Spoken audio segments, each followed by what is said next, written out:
The opinions expressed by the host and guests in this show are not necessarily the views of Children's Health Defense.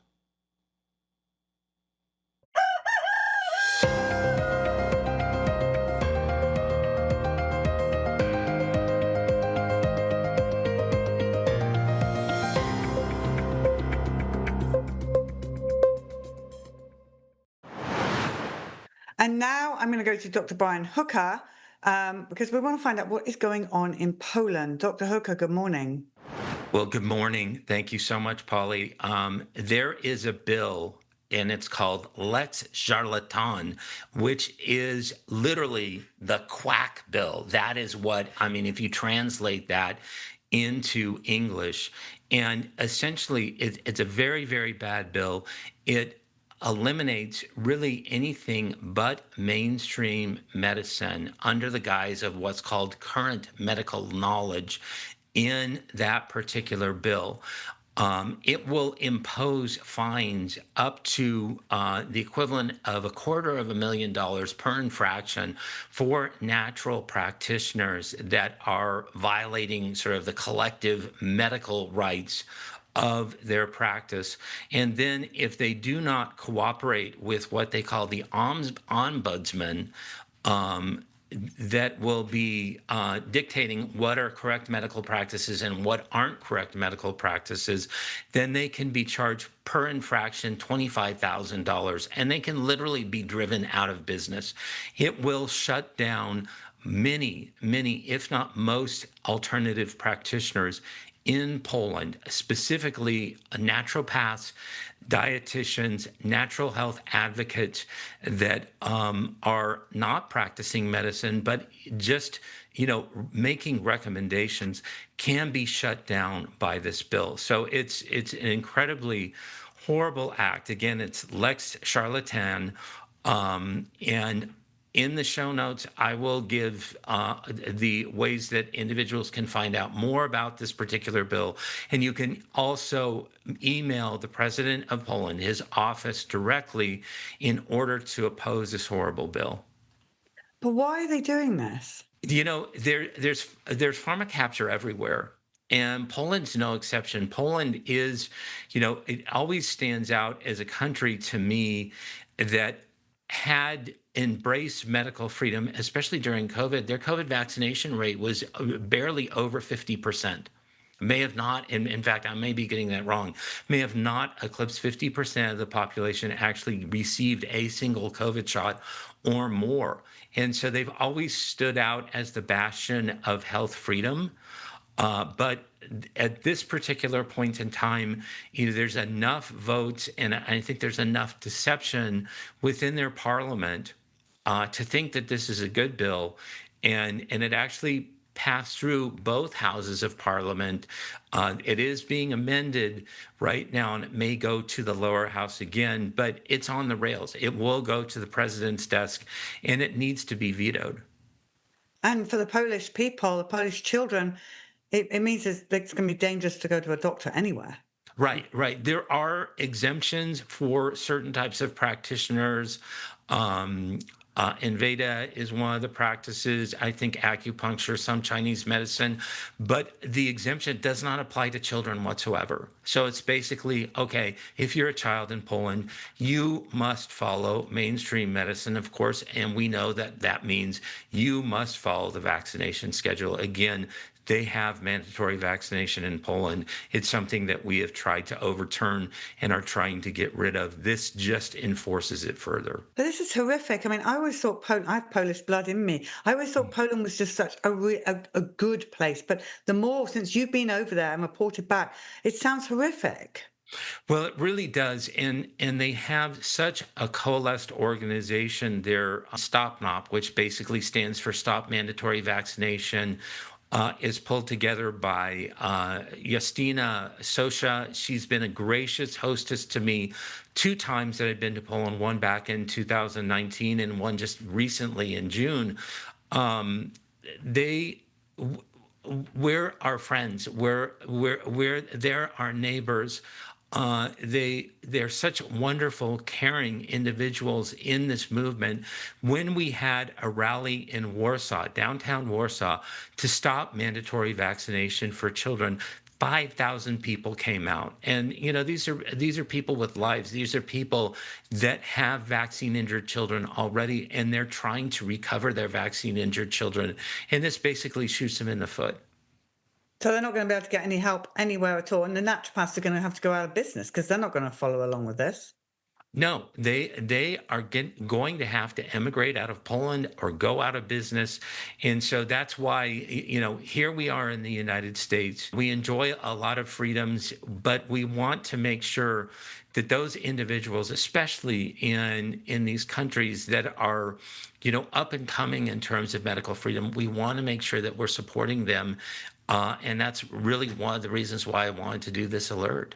Yeah, no, I'm so glad you did, because the whole thinking of, oh, well, it's not America, so we don't care, is wrong. There are brothers and sisters out there in Poland, and what happens in Poland could actually happen in America if we're allowed to get away, right? It very well could be. I mean, we're looking at agency capture in the European Union. The big pharma is big, if not bigger, in the European Union than it is in the United States. Mandatory vaccines are all over the European Union. In a more draconian fashion, where they're actually being fined for children that are being unvaccinated, fined, upwards to, I think it was about $100,000 in Poland for multiple infractions if your child is unvaccinated. And so it's a dire situation. And yes, we do want to prevent it being exported and then imported into the United States. But also we care deeply about the Polish children, and they're being hurt. So how can we help? What can we collectively do to stop this? Well, I will include in the show notes the president's email directly, and also a link that describes the Quack Act, or Let's Charlatan, so people can look at the information, look at what the ramifications of this bill are, and then also email the president directly. And I'll also put information for the organization Stop Mandatory Vaccinations as well in the show notes. Yeah, and also to the viewers listening from around the world, if things like this are happening in your country, please alert us to it, because we want to highlight what's happening everywhere, not just in America. So for now, prayers for Poland, and they really need our help and our prayers. So everybody, please jump on that. Absolutely. Poland has a special place in our hearts. And we're the world. I mean, we look at some of the focus day to day of what's going on in the United States, Polly in Texas, me in California. But we are a global community, and we have friends of CHD all over the world. And we want to make sure that we're supporting all of you. And like Polly said, yeah, let us know what's going on in your country. How can we help? That's right. And children are children, no matter where they are, and we're Children's Health Defence. Dr. Hooker, thank you for being on this morning and updating us on Poland. I know our viewers will jump on this. Thanks so much, Polly.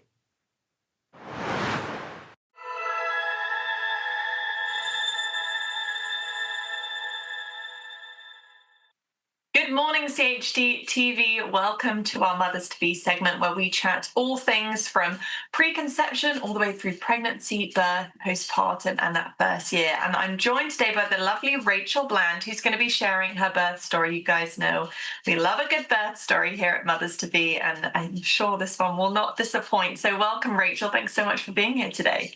Hey, thanks for having me. Happy to be here. Why don't you just kick us off by telling us a little bit about you and your family? Yeah, sure. So from San Antonio, Texas, married my high school sweetheart. We went to Reagan. We went to college together at Texas State. So we had plenty of time to build a foundation and wanted kids, and took some time to do it. We traveled, and then finally, when we're like, okay, it's time, we started trying.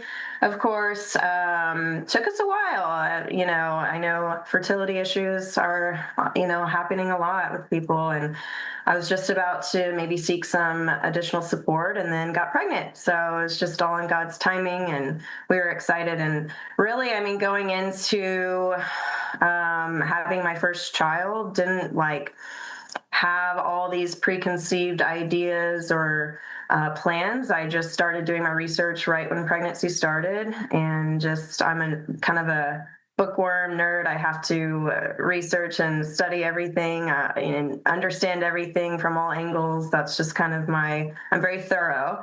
So, and as I started learning about pregnancy and childbirth, it's like, okay, natural birth is the way to go. It just makes sense. It seems like, when you are young and healthy and you're at a low risk pregnancy, it just seems like the natural way to go. I'm a very natural minded person. I'm a dietitian by trade. So it just made sense. And so I just dove into it. Yeah, so that's kind of like leading up to my first pregnancy, and I have 2 young children and 2 different birth stories between the 2. I love it. Well, why don't we start with your first birth story? And that, I believe, was actually at a birth center. Is that right? Yes, that's right. So learned about natural birth, and of course home birth was an option, but I was, of course, just like any new mom, intimidated by that because in our culture that's not the norm. And so I researched birth centers, found one close by my home, just fell in love with them, and started, meeting there and having my prenatal visits there. Loved the midwives there. They're just full of energy, so knowledgeable. Learned more about what midwives are, what they do, and just how experienced they are, what they just know what they're doing. It's just pregnancy and childbirth is their lane, and they're highly qualified. So anyway, I just didn't know anything about midwives, just like most people. So I just loved having those hour-long prenatal sessions where I could just ask all the questions. And of course, again, I was a nerd, and I was studying and reading my baby books and my Natural Mama book. And so I would like go in with all this stuff, and they were like, all right, they were almost like, you need to just relax a bit. Like, you got this. Like, I think I was overthinking it, but I enjoyed my time in those prenatal visits, and I got to cycle through meeting with all the midwives of the birth center of the team. And then I got to, toward the end of my pregnancy, got to choose who I preferred as my midwife to deliver. So yeah, that was great. And then the birth. So I was like 5 days past due. I woke up having some prodromal, I guess I had a prodromal labor. Is that the right word? I can't even remember. Yeah. But I didn't know at the time. So I started having contractions, and I also had hired a doula. So I had the doula come over, and I had my playlist ready, all my comfort measures ready. And she came and was just so comforting. She was great. But then they kind of stopped, and I got a little discouraged, but sent the doula home, went about my day, and just kind of relaxed. I kind of was having contractions all day though, and but they were very, very mild and not progressing. So that evening, I tried to take my mind off it, right? We went about our day. I went on a walk, which I feel like was ultimately helpful, just the continued movement and things and changing positions. And then we had dinner. After dinner, I kind of stood up and was going to do the dishes, and then my water broke. So I was like, oh, okay, here we go. And then right after that, it came on really intensely. So I think I really was kind of essentially laboring all day, or my body was getting ready, because right after that, went straight into pretty the intensive part of labor. And so the contractions came on very quickly. We called the midwife and kind of told her that we were timing the contractions, and she was like, are you sure about that? Because she was just, came on so sudden, she was just making sure that we were sure that it was progressing, and it was as far along as I was feeling, because I was feeling it. I remember I got in the shower to kind of have some comfort measure there, and the heat, that really helped. With this labor, it was a lot of back labor. So come to find out later on, of course, she came out sunny side up, which is why, but it was quite painful. But I did, with all my prep and everything, I felt like the breathing, the hot shower, my doula gave me the last minute suggestion of squeezing a comb. That helped like tremendously, just the simple thing of doing that. But finally, back and forth on the phone with the doula and the midwife, they're like, okay, let's meet at the birth center at this time. Let's go. And again, I'm already, in the later stages. I get there and I'm 9 centimeters. So pretty well ready to go. So we get there at like 10:40 p.m. and baby was born right before midnight. So essentially my labor wasn't that long, right? Like since the water broke and I think my water broke around like between 8 and 9 p.m. So it happened really quick. And it was a lot. It was a whirlwind. It was kind of nerve wracking trying to like communicate on the phone and say like, hey, this is happening. Like, when can we go? And the midwife was kind of like, how they just want to make sure like, we don't get started too soon or get overly anxious. And so in hindsight, I wish she would have really understood like, no, I'm ready to be at the birth center, because I wanted to be in the bath. I wanted to be spending more time laboring there. So in hindsight, I really wasn't there very long. And after, so the birth went well. I was able to get in the tub and push her out, and everything went great. It was a few pushes. Some tearing, midwives can stitch you up. They can do amazing things, right? But we rested, we had our golden hour, but we were out of the birth center so baby was born at 12, and we were out of there by, I want to say like 2:30, between 2:30 and 3 a.m. So I wasn't there very long. So the one thing I wanted to say about it was just like I should have just had a home birth, I just basically transferred my body to another bed, right, or another tub where I could have just stayed in one place and had the midwife come to me. And that was the biggest lesson from that. And so leading into my next one, I knew, I was like, I'm just going to stay at home. It'll be much more comfortable and easy. Yeah, that was actually my next question to you, is that I know for your second, then you decided to have a home birth, and, what led you to this decision. But I think you mainly covered that, the transfer. And it's interesting because I actually had a similar experience in the sense that my first was a home birth at my midwife's house, but it like you required the travel. And I do think one of my favorite things about home birth, and I'm sure you would agree, is the ability to not have that disruption during your labor process, and just the ability to stay in one space from start to finish, and also a space where you are really comfortable. Definitely made me opt for the home birth next time, and each time after that. Were there any other reasons that you kind of chose a home birth over the birth center this next time, or was that really the primary reason? Yeah, because I knew I wanted natural birth. I knew I wanted to go with a midwife, right? So like, that kind of, even just working with a midwife kind of takes away the hospital birth right off the bat. And obviously, I started understanding the concerns with hospital births and just all, and all the things. But yeah, absolutely. The comfort, I really wanted to make it a memorable, magical experience, right? And yes, so cutting out the transport for sure. Again, like I envisioned having this like, this labor, that I was in a space where I had the candles lit and the music going, and I had the tub, and like I had, all the things that as you prepare for this type of birth, that you kind of learn about, that, hey, this can be a part of it, and it should be, and it'll make it so much more spiritual and pleasurable for everybody. And I didn't get that. I mean, the birth center sets you up for that, but the way my labor went, it just progressed so quick, and then I had to travel. And so, yeah, like it just totally made more sense to just, okay, well, let's just stay home and have the same sort of care, the same sort of thing I want, but not having to go somewhere.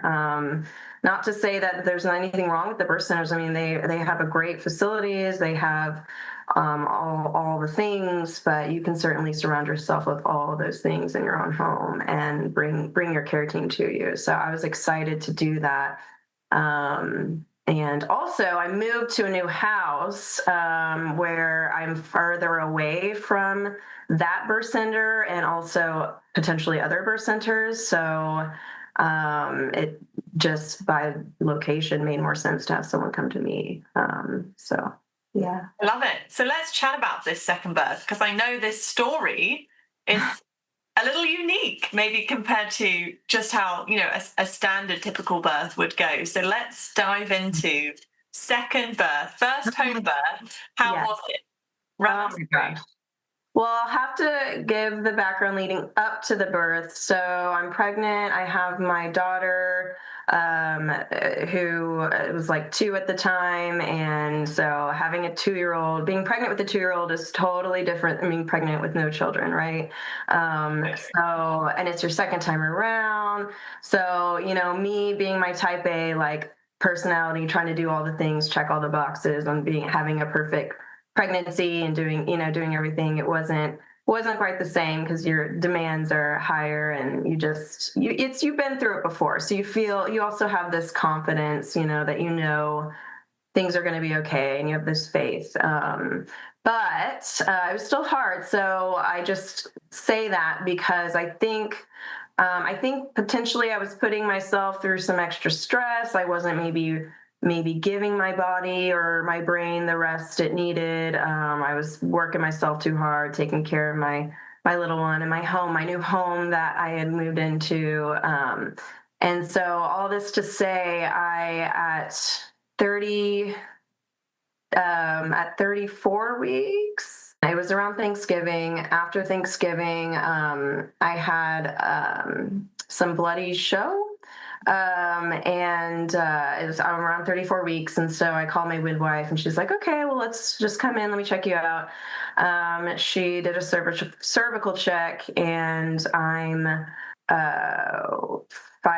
5 centimeters dilated at 34 weeks. So that's crazy that you're not supposed to get dilated really typically early on before labor, or at least leading up to labor. And so that was really, really scary.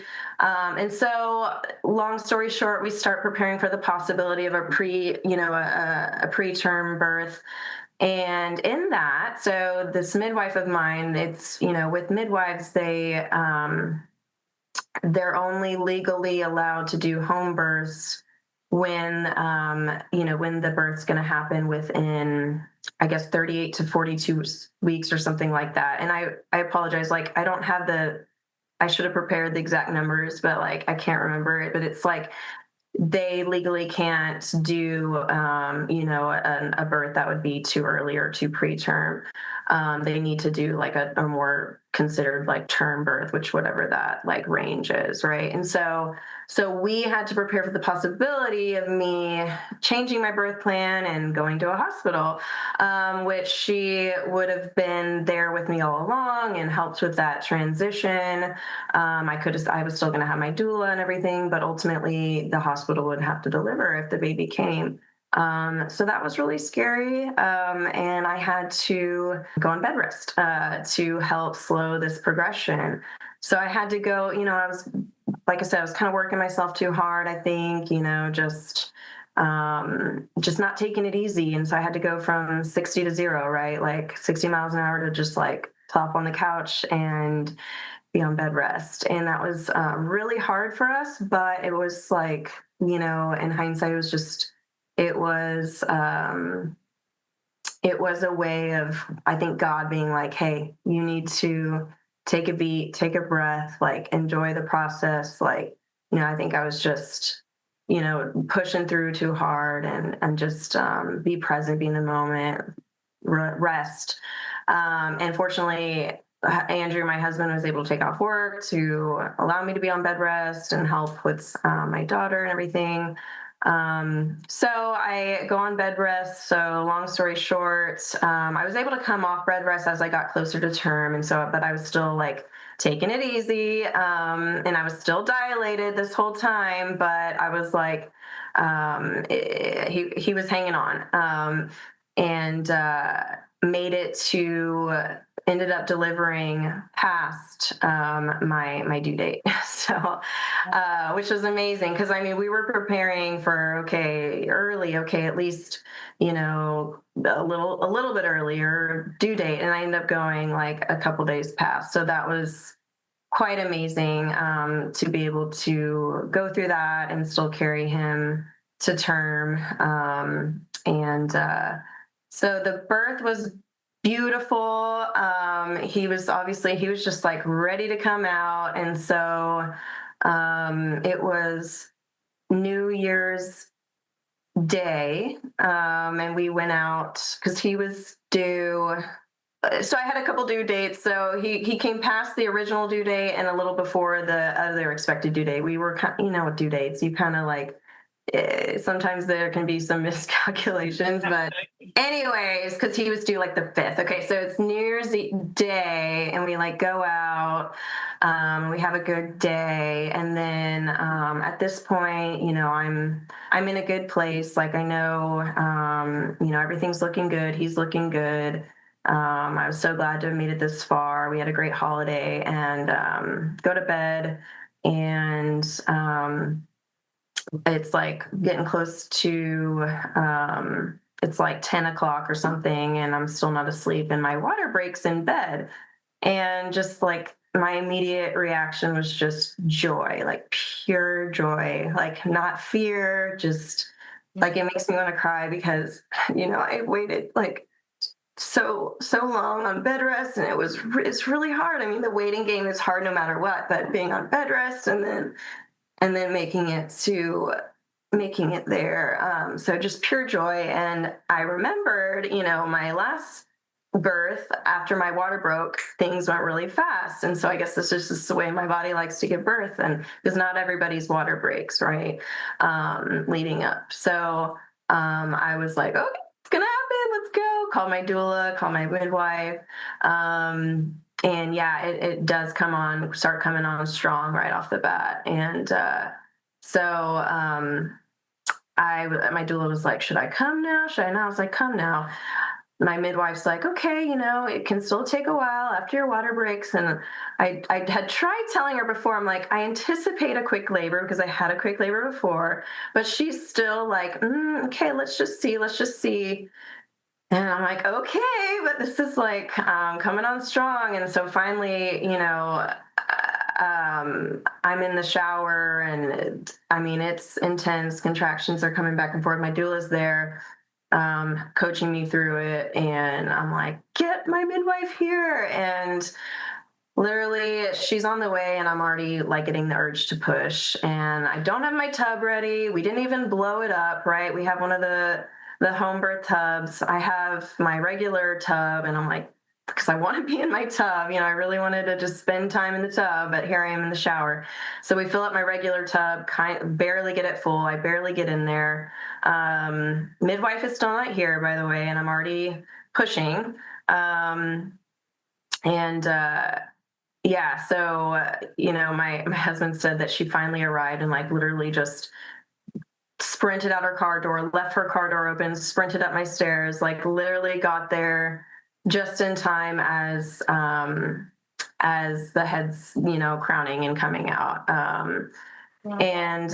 So just a couple more pushes, and the baby was there. So literally the midwife made it there barely in time. And I was a little nerve-wracking that she wasn't there, but I had my doula there, and I trusted my body. Like I knew what was happening. Everything felt just like right. You know, it was manageable. I wasn't having the back labor. The contractions were manageable. I was in my safe space. I had my husband there, my doula. I was, again, a little scared my midwife wasn't there, but I remember just looking in my doula's eyes and I was like, this is happening. And she's like, I'm ready. Like, let's go. So, but she got there in time, and I had my son in my bathtub in my home. He was beautiful, and everything was great. He had a perfect APGAR score. Just all the things worrying up leading to possible preterm. And then if he is a little smaller, a little early, but we still do at home, just the risk that might be involved and we had to think about, like, what if we need to transfer to the hospital? What if there's breathing issues? And he's perfectly beautiful and fine. And I trusted God, and, everything worked out great. So that labor, so I think it was an hour and 45 minutes from when my water broke to when. So I just had quick labors, and I was blessed for that. But I was also prepared for the long thing. I prepared myself for working through the long haul. But I did. I mean, your body's working up to it, leading up to it, right? I was, and I had so many Braxton Hicks, and so it just worked out that way, and it was great. It was amazing to be home, and I loved my second midwife with the second birth. Was just amazing, and she had told me, like, this birth was up in her record book of quickest labors, and she's very experienced. She's been around for a long time. So so I felt kind of like, I was like, ooh, well, that's kind of cool. I'm proud for that. So I can't even, like, it's crazy, I can't even remember all the details. I like the way my husband tells the story, because his version, of course, is different. But in a nutshell, I think y'all got the picture. That's kind of the crazy rides I went through. And but two really amazing births ultimately, and I think so encouraging. I don't know if you did this, Rachel, too, but when I was pregnant with all three of my pregnancies, I'd love to listen to other birth stories and just... Oh, yeah. Because birth is so wild, you don't know what you're in for. And as you experienced, Rachel, birth can be so different. Yes, both of them were fast, but, they were different stories. And all three of mine also have very different stories. So thank you for coming on and sharing your stories with other mums who may be listening. And, I'm sure there are some mums watching who maybe they're just pregnant or not even pregnant yet, and kind of wondering, do I go for a home birth? Do I go for a birth center, or do I go for a hospital birth? Because I think a lot of people feel nervous to do, a birth at home. Do you have any encouragement or words of advice for people who are considering? Absolutely. I think the best thing is to educate yourself, right? And to talk, like you said, listen to other stories, talk to other people with the experience. And if you're considering it, definitely interview or consult with some local midwives, and they'd be happy to just talk to you, even if you're not even sure what you're going to do, just so you understand your options. And that's the biggest thing is, empowering yourself to learn and understand your body and what you're capable of, and learn what your options are to be supported through this process. And because you do have options, we don't have to just follow along with what our families did, or our moms did, or our grandmas, or our friends. There are options, and our bodies are just designed to do this. And you want to work with people that respect and support you and your body and your experience and your hopes and dreams. Like this, we only get to give birth maybe a handful of times, maybe once. And so, it's literally the most amazing, magical thing that we women get to do. It's not scary, and it shouldn't be feared, right? Like, so learning to take away the fear, and a lot of that fear can really start to go away when you do start to educate yourself and surround yourself with people that have good experience in that can really inspire you and encourage you. But home birth, I mean, it might not be for everybody, certainly if there's health risks involved, or whatever the case may be, but it really can be for everybody. And I think should be for more people. And it really can lead to less pain, less discomfort, less fear, and it can just be such a great experience. And I mean, just look at me, like I had the risk of a preterm, and I still was able to follow through with a wonderful home birth. And so even if doctors are telling you there's this risk, there's that risk, your body is designed to do this, and that baby will come. And there are people that can help you through it. And midwives are amazing, amazing clinicians that know what they're doing. And in a lot of ways, like, I just felt like my midwife was a medical doctor. She knew so much, and they can really take the time to support you and answer all your questions. So it's a great option. Let's just study up. And yeah, I liked the Happy Home Birth podcast. Listen to that. I like the Natural Mama. She has a great book and blogs and podcasts and things like that too. But yeah, just consider it. It's amazing. Oh, I love it. Rachel, thank you so much for coming on today. You've been so wise and just amazing to share both of those stories, and just your encouragement was awesome too. So thank you so much for joining us. You're welcome. Thanks for having me. And thank you guys for tuning in. We will see you next week.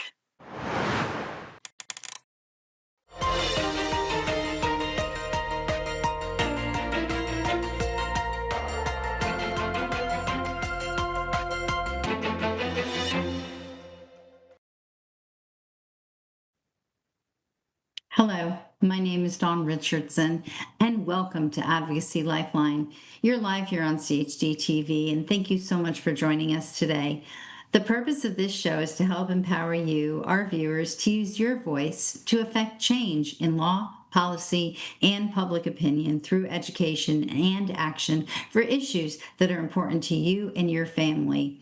This is not to be construed as medical or legal advice. It's not. It's just my opinion. The views are my own and not necessarily the views of the National Vaccine Information Center, where I work full-time as the Director of Advocacy, or of Children's Health Defense. Today, we are going to talk about the states that are passing laws to investigate and shed light on a connection between vaccines and sudden infant death syndrome, known as SIDS, or for sudden unexplained infant death, known as SUID. Tragically, when a death is sudden, unexpected, and unexplained, vaccine records are often not included in the medical examiner or coroner's autopsy report. State vaccine policies and mandates are made and maintained without the benefit of this critical information. If medical examiners and coroners are unwilling to investigate vaccines as a possible cause of death, then there is a legitimate reason for state legislatures to pass laws requiring them to do so. Also, these types of bills provide a strong layer of protection for medical examiners and coroners whose findings indicate the death they are investigating was impacted by vaccination. They no longer have to worry about professional blacklisting or retribution because this type of reporting would now be required under state law. Additionally, vaccine information officially included in autopsy reports can be helpful for families in the unthinkable, tragic situation of having lost a previously healthy child who died after vaccination, and they are needing to make a death claim for damages under the National Vaccine Injury Compensation Program. Healthy babies shouldn't just die for no reason, but when these deaths are sudden and not explainable, this convenient but troubling label of SIDS or SUID is how they are documented. This doesn't help families trying to understand what happened to their child. Multiple independent researchers have analyzed the CDC's own vaccine adverse events reporting system, or known as VAERS, and found temporal clustering of infant deaths in the days immediately following vaccination. This is a pattern you would totally expect if vaccines were a contributing factor in a subset of these cases. A disproportionate number of SIDS or SUID reports in VAERS occur within 0 to 7 days post-vaccination. If we scroll down to tables 3 and 4, you can see that this is particularly in the after the 2-month and 4-month well baby visits when multiple vaccines are given at the same time. If vaccines were unrelated, the infant's deaths would be randomly distributed throughout that time and not clustered around the days the shots were given. While independent researchers have noticed this observable pattern in VAERS reports, the CDC's standard response is that VAERS is a passive reporting system and cannot establish causation. However, this conveniently ignores that temporal clustering and and it's a valid epidemiological signal deserving deeper investigation, not dismissal like they always do. One of these studies, which showed this relationship so clearly, was ultimately censored and removed from the journal it was published in. And Secretary Kennedy sent a letter to the editor-in-chief of toxicology reports demanding a full explanation for the removal. Secretary Kennedy states, Americans have the right to know why scientific papers are removed, who made those decisions, what evidence supported them, and whether the same standards are applied consistently. We will restore public trust in public health by insisting on transparency, accountability, and open scientific inquiry, not by asking the public to accept decisions behind closed doors. Also, it has long been established in federal policy that questioning the safety of vaccines should not be allowed because it supposedly undermines public confidence in vaccines. Well, maybe some confidence needs to be undermined. Let's take a look at this statement published in the Federal Register back on June 1st, 1984, regarding rules for the oral polio vaccine.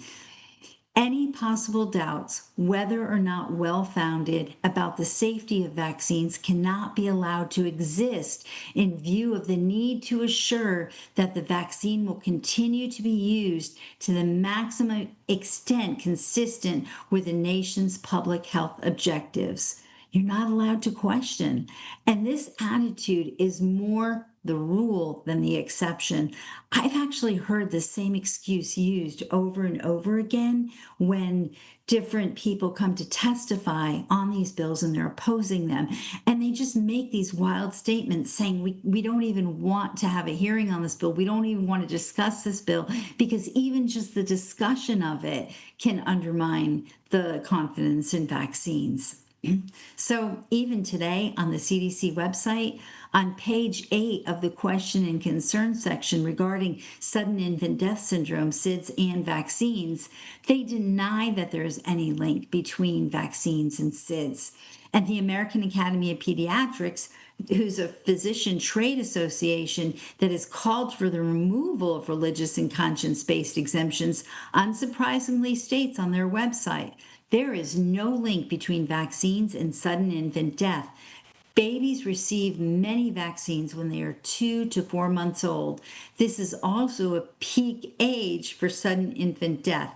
Just because the time frames are similar does not mean the vaccines are related. Well, AAP, it also doesn't mean that they're not. So that's just one of the lamest excuses. And I've looked at some of the studies they've cited to back up this claim.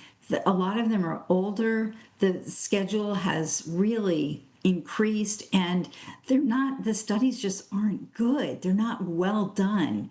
So this all ignores recent publications raising important questions. One study titled "The Immature Liver cytochrome P450 enzymes and their relevance to vaccine safety and SIDS research, published in the International Journal of Medical Sciences on April 28, 2025, looks at the immature infant liver and how certain excipients like polysorbate 80 and gelatin could interact in such a way that they interfere with the enzyme's ability to metabolize vaccine ingredients. Table 4 in this paper shows vaccine excipients that could impact certain enzymes' abilities to metabolize vaccine ingredients. A great compilation of published evidence pointing towards a connection between vaccines and SIDS appears in the Substack account called The Forgotten Side of Medicine by the Midwestern Doctor in the original article entitled The Century of Evidence That Vaccines Cause Sudden Infant Deaths, published in March of 2024 with an update article on May 25th, 2025. There is obviously smoke here. And since the federal government won't properly investigate if there's a fire, it is going to be up to the states to do just that.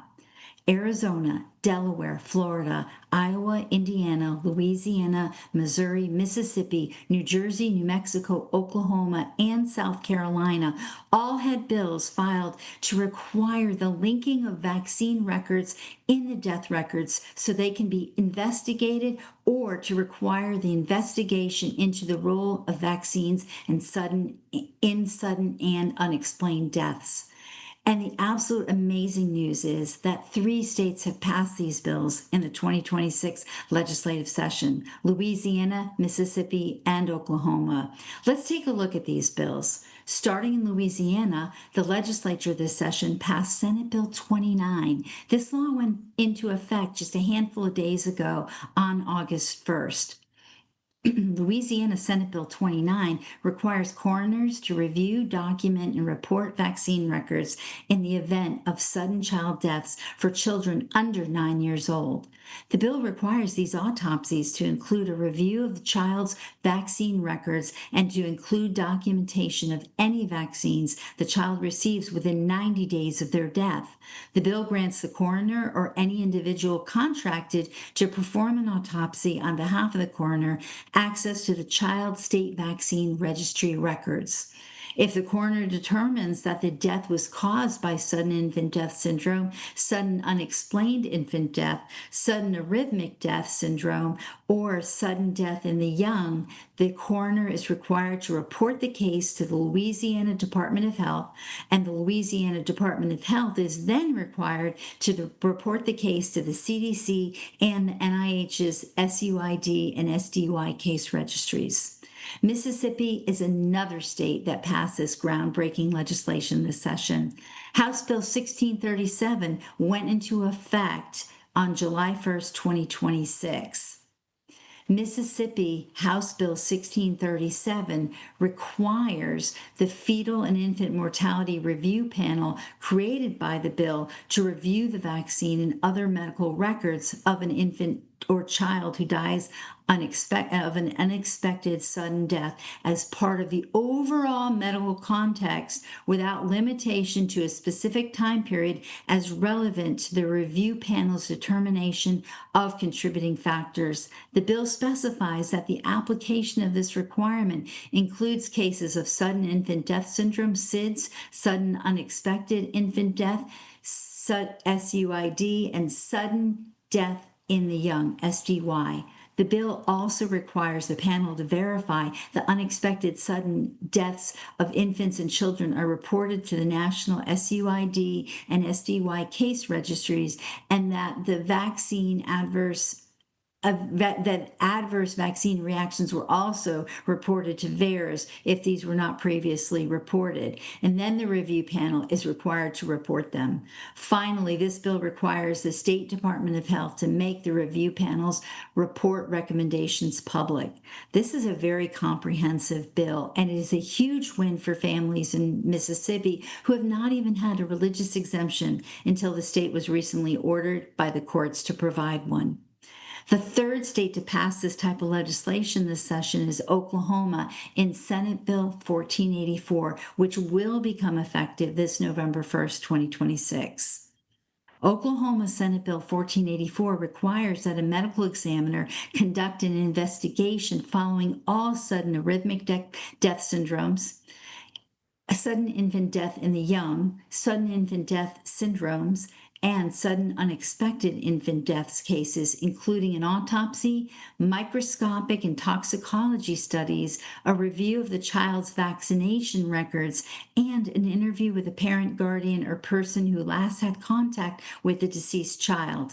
This bill also requires the investigation and report to the national surveillance systems for sudden infant and young death cases and the State Department of Health of any vaccines or emergency countermeasures administered to an infant, child, or the individual under 20 years of age. This is a huge, huge win in the state of Oklahoma. It's a great bill, and other states that don't have these bills passed need to pass one like these 3 states did. And you can look at these. We're going to have the show notes in the show notes and the reference in the references. We're going to have links to all these bills so you can provide them to your legislators. I want to go through some bills that were filed in other states, a handful of them, that there's something to learn here. They did not pass, but there's information I want you to know about. The Arizona legislature itself passed Senate Bill 1011, and this requires medical examiners and forensic pathologists to do 2 things. 1, review the vaccines given within 90 days of sudden and unexplained deaths in infants, and 2, to report these deaths to the federal sudden unexpected infant death and sudden death in the young case registry. However, it was vetoed by Governor Katie Hobbs on 6/19/2026. You have to see her terrible veto statement that Governor Hobbs wrote to the Arizona Senate president. She said, "Today, I vetoed Senate Bill 1011 and Senate Bill 1212. Vaccines save lives. Arizona law already provides robust exemptions to immunization requirements. It is concerning that diseases that were once eliminated are making a comeback in Arizona's playgrounds and classrooms because of misinformation." This is one of the most offensive veto statements that I've seen, and I think that it really gives some insight into the thinking of this governor. Now, this bill that was vetoed, that the legislature took the time to deliberate on and pass, was trying to get to the truth, trying to get to information, and be able to get this reported to the federal registry so all these cases could be investigated. This is not saying that the bill wasn't saying vaccines cause the death. It was collecting information, investigating, and reporting. So she is shutting down. She shut down with her veto the ability for this to be researched further. It is inexcusable.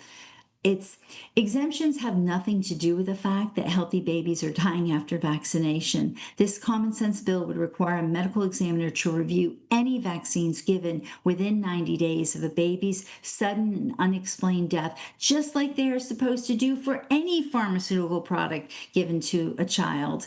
This veto is definitely inexcusable by Governor Hobbs, and people in Arizona need to remember this and vote differently in November. So moving on to Delaware House Bill 422.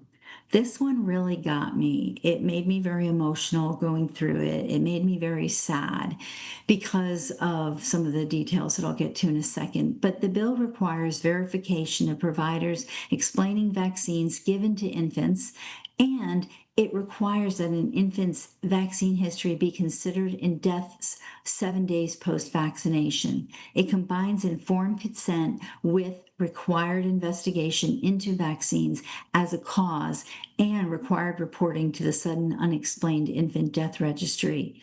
This proposed chapter of new law is entitled the Josie Petrone Enhanced Informed Consent for Infant Vaccination and Document Information Act. So who was Josie Petrone? She was a 4-month-old infant in perfect health who had 6 vaccines in one day during her routine 4-month checkup. She went down for a nap 2 days later and never woke up. Since Josie's death, her father, Ryan, spoke about PubMed studies that link sudden infant death syndrome to routine vaccinations. For instance, a 29-year study found that 58% of all SIDS deaths happened within 3 days of vaccination, and 78.3% of all SIDS deaths occurred within 7 days of vaccination. Her dad, Ryan, said, "It's just too plain as day for us not to acknowledge it."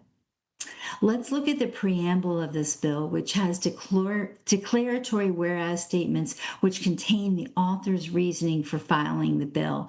This is always insightful because these whereas statements, because it gives you insight why the legislator filed the bill, and the author of the bill is giving some messaging to their colleagues, to their colleagues on why this is important. And this is worth mentioning here. It says, whereas the state of Delaware recognizes the profound grief experienced by families who lose a healthy infant following routine well child vaccinations, and whereas nothing in this act should be construed to discourage vaccination, but should be used to educate the parents and guardians, transparency and documentation, and whereas current federal law requires provision of vaccine information statements, but Delaware law does not mandate a signed acknowledgement of a discussion covering these specific topics or require documentation of vaccine history in every sudden unexplained infant death investigation.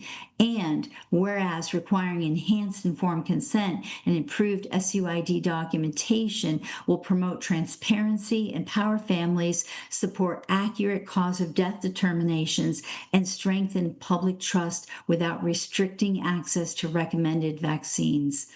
Unfortunately, Delaware House Bill 422 did not pass, but it should have. And I strongly encourage anybody who has connections in Delaware to get legislators to refile this bill, this common sense bill, just getting to better information and informed consent, that this really should have passed. But please advocate for it to be filed and passed next session. It was totally unacceptable and tragic what happened in Florida. 2 bills were filed to do this, and neither one of them even got a hearing. Florida House Bill 819 and Florida Senate Bill 188 both require medical examiners to include certain information, including vaccine records and what vaccines were given within 90 days of death in their autopsy reports for sudden infant death syndrome, SIDS, SUID, SDY, and SADS deaths. They must also report SIDS, SUID, SDY, and SADS cases of infants and individuals under 20 years old to the National SUID and SDY case registry. These bills contain penalties such as fines and disciplinary action by the Medical Examiners Commission for failure to comply with these requirements. What I loved about this bill is it applied a penalty. So if these investigations and adding of the reports and reports made to the National Registry weren't done, that the Medical Examiners Commission could hold medical examiners accountable with some penalties if they didn't comply. I'd like to look at the preamble with the whereas statements in Florida Senate Bill 188.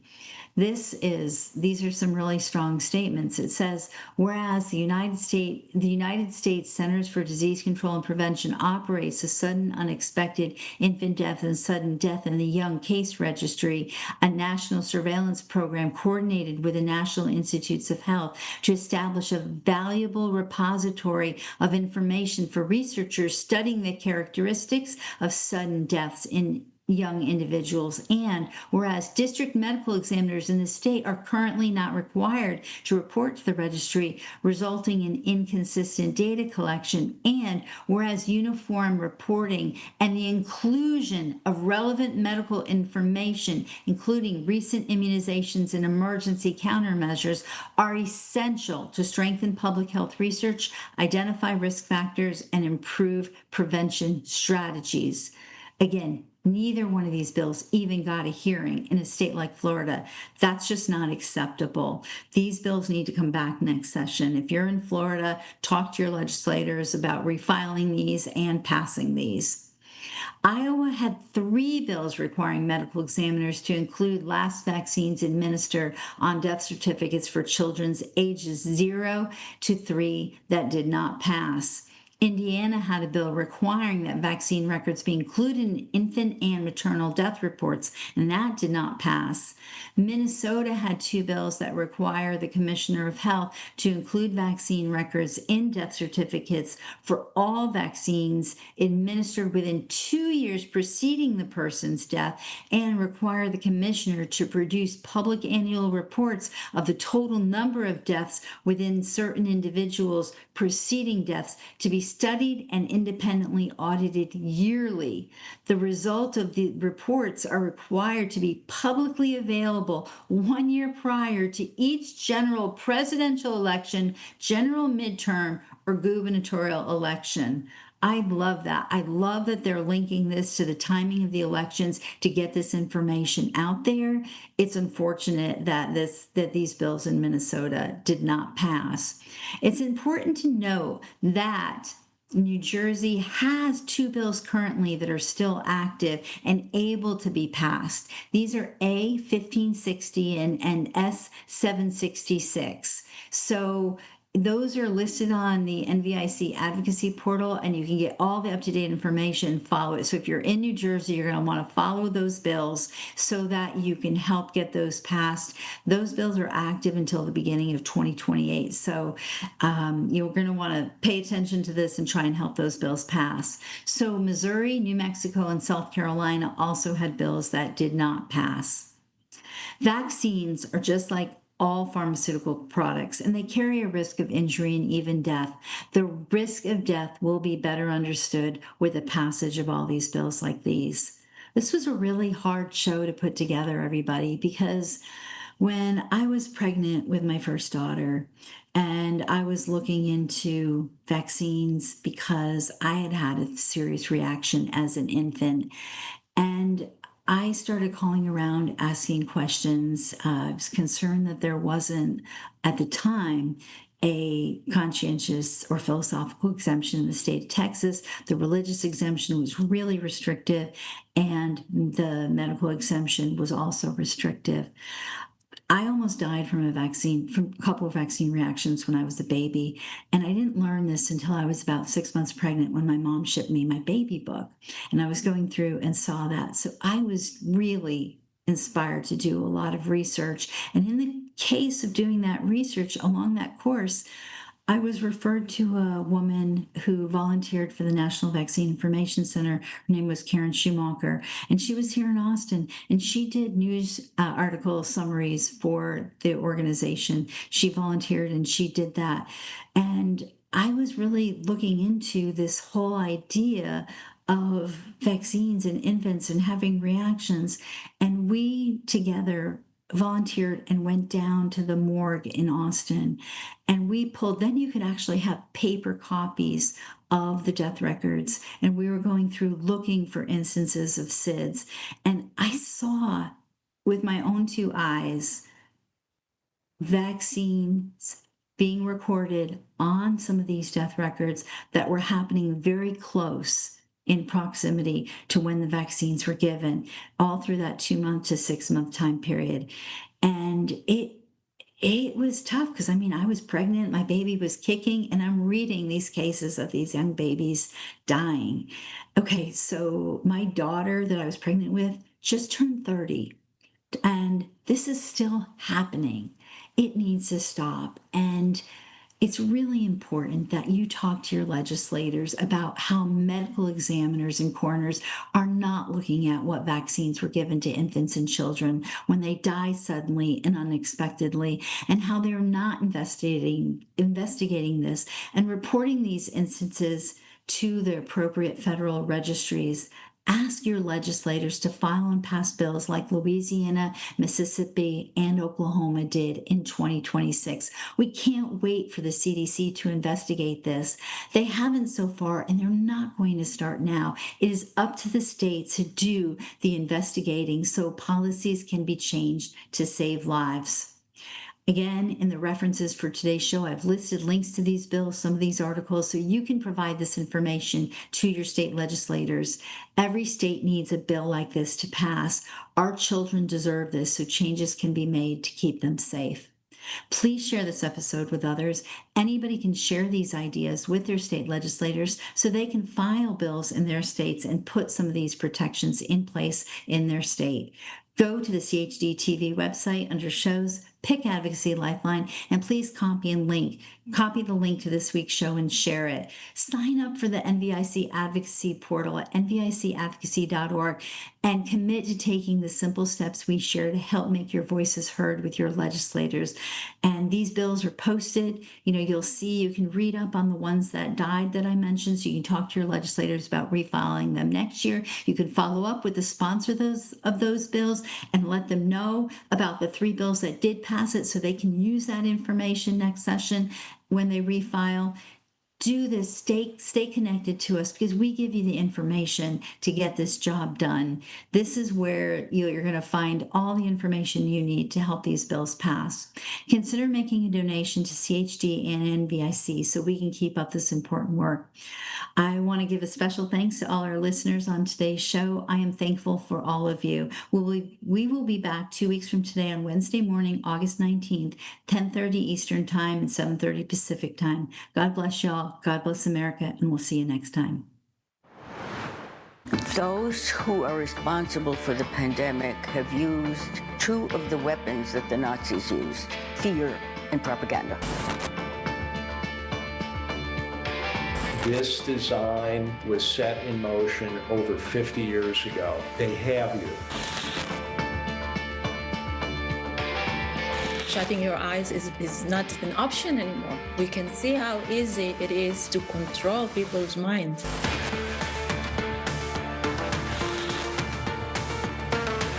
Digital identity is the ticket to slavery. One world with global cryptocurrency. Once they have that identity, they can stop everything.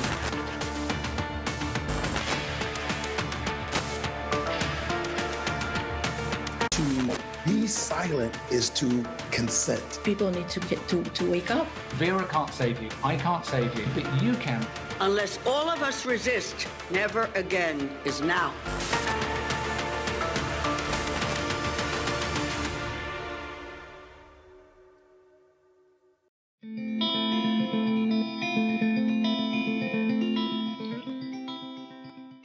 My name is Jenny Rodriguez.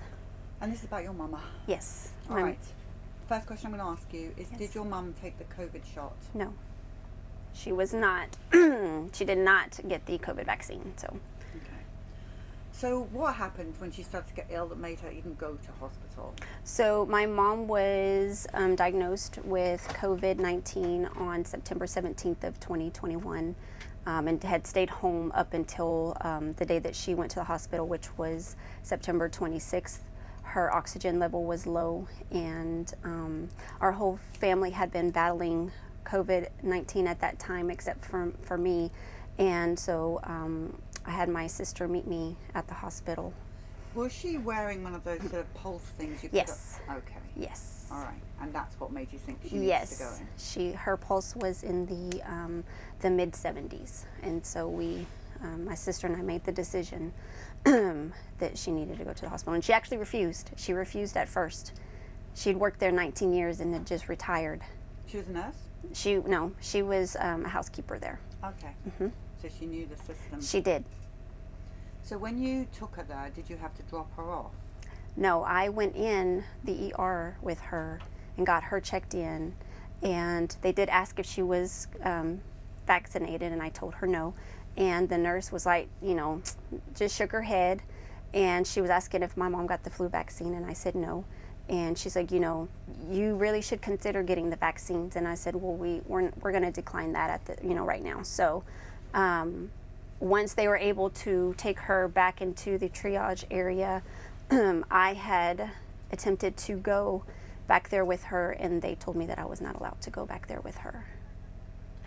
So, and she didn't have her cell phone with her, so I had no way of staying in touch with her for several hours.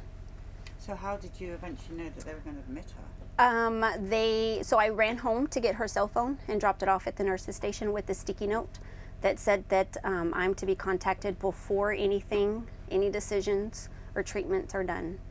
And I kept calling her cell phone, and finally she answered and said that they had admitted her and she was in a room. And how was she feeling at that point? I could tell she was still short of breath, and she had me on speaker because I could hear the nurses clearly, and they told me that they were going to take good care of her. And I asked what they were planning on doing, and they said that they were going to get x-rays done and run labs. And that was all that I had heard that day. And so when was the next time you heard? The next day, I am a chiropractic assistant, so I have to wear scrubs. There were a lot of traveling nurses coming in and out of the hospital, so they didn't really question me entering her room once I was able to get her room number. So I was actually with her every day that she was in the hospital during my lunch break. Did they think you were part of this team? Yes. They never questioned me. They saw me gowning up, putting on the mask and everything, the gown, but they never questioned me. Yes. So talk us through, what happened. So, like I said, I got to be with her every day during my lunch break. I could tell that she was still struggling to breathe. They had put on a mask on her that was blowing a high amount of air in her mask, which I now know that was something that they do to keep them from breathing on their own and getting better. But at the time I didn't know. And I had heard a little bit about ivermectin, had no idea about remdesivir, had heard nothing about it. So I would write on her little dry erase board in her room that I wanted her to get ivermectin. And the next day I would come back and I would ask her, Mom, did you point to your board and tell the doctor about that medicine? And she said, yes. He said, I don't need it. They're giving me something else. I still didn't know what they were giving her at that time. And fast forward to October 5th, I get a call from the nurse on my mom's cell phone. She has me on speakerphone, and she tells me that they were changing my mom's linen, and her heart rate went really high, and they were trying to calm her down, but that the next step would be to ventilate if they couldn't get her heart rate to come down. So she said, maybe if she hears your voice, then maybe that'll help. So I was on the phone with her for 20 minutes talking to her. I could hear her trying to talk to me with the mask on, but she was still having a hard time breathing. And I tried to calm her down, and then the nurse took me off speakerphone and said, we're gonna have to ventilate her, and we ended the call. So she was on the ventilator for 45 days. She spent 53 days in the hospital. It wasn't till towards the end of her hospital stay that I started to look into her records, and I started seeing all the medications that she was on. They had her on, morphine and baricitinib. They had her on just so many different medications. And my mom was 5'2", and she was maybe 120 pounds, so she was a very small-framed person who didn't take any prescription meds. She was all about supplements and vitamins. So to have all of these medications pumped into her tiny body at once, her vitals were just going through the roof at times, and then at times it would dip down very low. Were you allowed to see her when she was ventilated? No. That was it? No, I did not. I didn't see her, I didn't see her as soon as she was ventilated. It wasn't until the next day. They had moved her to the basement of the hospital, which was known as the pods. It's a very eerie feeling. You feel death when you walk into that area of the hospital. And the rooms are separated by glass doors and windows. And the only privacy you have is if they close the curtain.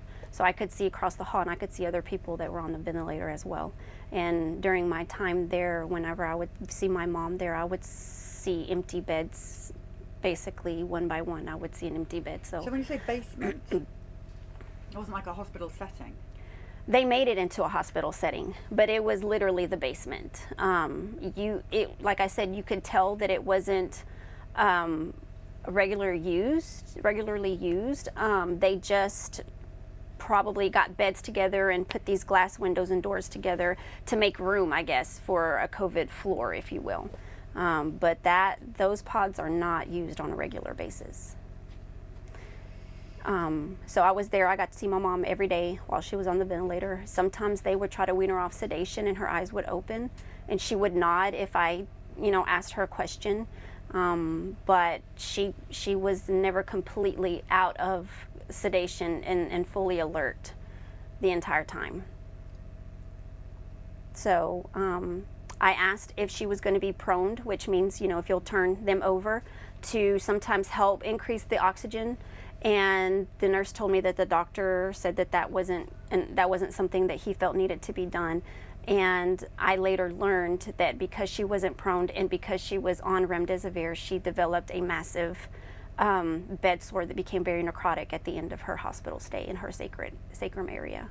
Whenever we would stay, when the wound nurse came in to change her bandages, they would flip her over on her side and just pools of blood would just come gushing out of that wound. And I think back, if my mom had survived the ventilator and remdesivir, I don't know if she could live through having a bed sore because it was very bad. It was just very, very necrotic, and there was a massive hole in her sacrum.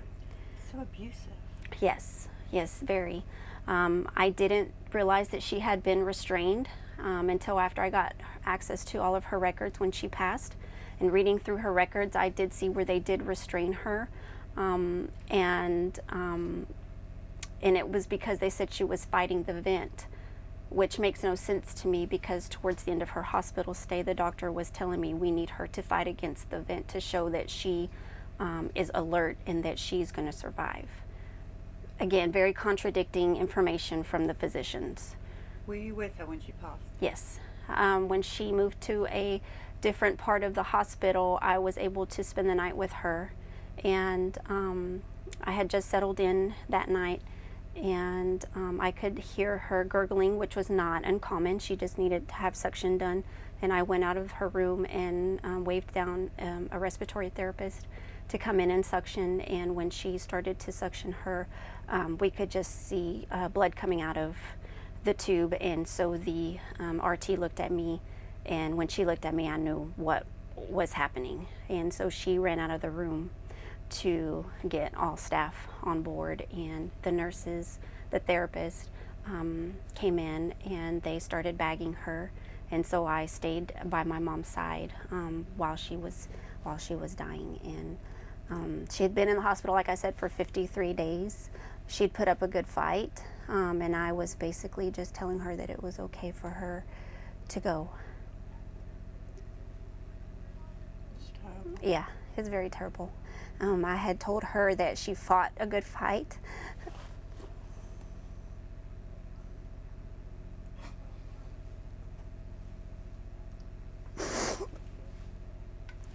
We have a special needs sister, and I told her, my mom, that we would take care of her.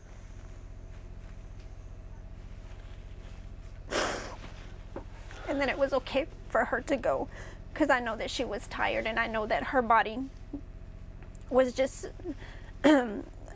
injected with so much of the toxins and poisons, and that her body just couldn't survive. And so and she died. And immediately the chaplain came in and had me sign the death certificate form. And I remember looking on that form because I wanted to see what they were going to list as the cause of death. And I saw that they put sepsis, septic shock, acute respiratory failure. But days later, whenever I got copies of her death certificate from the funeral home, they had changed it and put COVID-19 as the #1 cause of death. And the really tragic thing about all of this is that she was only 66 Like I said, she just retired from that hospital. She was there 19 years. She was a very, very vibrant person. She loved life. She loved her grandkids. Her great-grandkids were her world. My great-nephew was 4 at the time, and that was his best friend. My mom was his best friend, and they took that from him. Took her from you. Yeah. Talk me through some of this. So this is actually the hospital, the poster board that we had set up in my mom's room when she was in the hospital. A lot of the doctors and nurses, once they saw these pictures of my mom, they recognized her. They're like, oh my gosh, we know your mom. We used to see her in the hallway. She would always say hi to us. But it's sad because they couldn't even recognize her on the ventilator. The pictures and what she looked like on the ventilators are nothing. How long did she work in the hospital for? 19 years. So for 19 years she worked in the hospital? Yes. The hospital that killed her? Yes. Yes.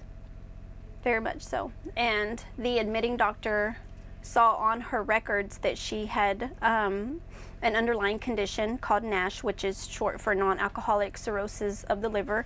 And he noted, or she noted in my mom's records, that my mom wasn't supposed to get remdesivir because at that time that was their hospital guidelines of anyone who had elevated liver function test. They weren't supposed to get remdesivir. So it's noted in her records that she's not supposed to get that medication. But 2 days later, a different doctor signed on and ordered that she be given the drug. And so she was given remdesivir. But my mom loved to plant and grow flowers. That was her favorite thing. She would actually go and talk to her plants and her flowers and told us that in order for them to thrive that you needed to speak to them. And this is all of us together, her family. These are her siblings. She's the oldest of 7, or was the oldest of 7. And that's her there in her uniform when she worked there at the hospital and right there as well. And so yeah, she was very much, she was loved. She supported us in everything that we did. And it shows in these pictures. It definitely shows that she was very active with her family, and she is greatly missed. How old was she when she passed? She was 66. Yeah. She had just retired, so she hadn't even had the chance to enjoy her retirement. I'm really sorry. Thank you. When you got the medical notes, did you see the price as well of everything? I have her explanation of benefits from her insurance, and the price of everything is outrageous to me. And then I learned later what the hospital got paid just for listing someone who passed with COVID. And it's outrageous. The thousands, hundreds of thousands of dollars that these hospitals are receiving. It's anytime I see anything going on in the hospital that's newly constructed, I always say that that's blood money, because that's exactly what it is. And we're hearing it's still going on today. It This is. isn't something that was just through the COVID. No, we hear, I'm a part of the former feds group, and we have our Monday night meetings, and we have new people come on just about every Monday night, and this stuff, and they talk about this stuff is still going on. And then I'm also hearing that now they're trying to pass, and I don't know if they've done it yet, to pass that remdesivir be given to dialysis patients, which makes no sense to me. It shuts your organs down. Is there anything else you want to add to the story about your mum? Just that we love her, we miss her. There's not a day that doesn't go by that we don't think about her. But we do, several people in my family and my friends do have dreams about her, and I just feel that that's just her way of visiting us and letting us know that she's okay. But I hate that she was taken from us in this tragic way. I feel that the doctors and the nurses played God on how they got to decide on who lived and who died, and that's not okay. No. And it is my hope that some form of justice is done for all of us, for everyone who lost someone during or due to the hospital protocol, or even the injured, and those that passed away from getting the vaccine. I hope that there is some form of justice for us. Well, thank you for telling us the most important story. We've got a picture here that we're going to put on the Yes. Show everyone. Yes, this is the picture of my mom. We're going to put her on the bus and you can sign her name Yes. as well. But thank you so much and we're so sorry this happened. Thank you so much for having me, Polly. This and all CHD TV programming is made possible by generous support from viewers like you. Please consider making a contribution today to keep our programming going strong. Thank you.